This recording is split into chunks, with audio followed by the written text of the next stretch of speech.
दुर्दैवी घटना, तरुण शेतकऱ्याचा ट्रॅक्टर खाली दबून मृत्यू। अरुंद रस्त्यामुळे तरुण शेतकऱ्याचा ट्रॅक्टर खाली दबून मृत्यू, ग्रामस्थांमध्ये हळहळ। देवळा तालुक्यातील रणादेवपाडे बच्छाववाडी येथे एक अत्यंत दुःखद घटना घडली आहे। ज्ञानेश्वर शामराव बच्छाव या तरुण शेतकऱ्याचा ट्रॅक्टर खाली दबून मृत्यू झालाय।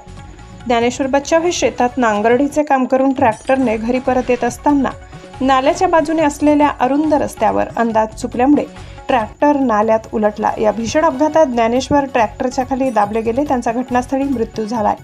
घटनेची माहिती मिळताच देवळा पोलीस ठाण्याचे अधिकारी तात्काळ घटनास्थळी दाखल झाले। त्यांनी पंचनामा करून पुढील तपास सुरू केला। मृत ज्ञानेश्वर यांच्या पश्चात पत्नी, 2 लहान मुले, आई वडील आणि भाऊ असा परिवार आहे।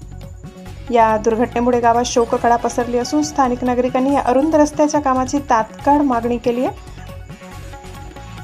अशा अपघातांना आळा बसावा यासाठी प्रशासनाने तातडीने लक्ष द्यावे अशी मागणी जोर धरू लागली आहे।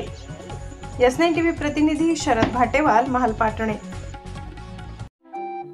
आपल्या चॅनलला नक्की सबस्क्राइब करा, बेल आयकॉन दाबायला विसरू नका।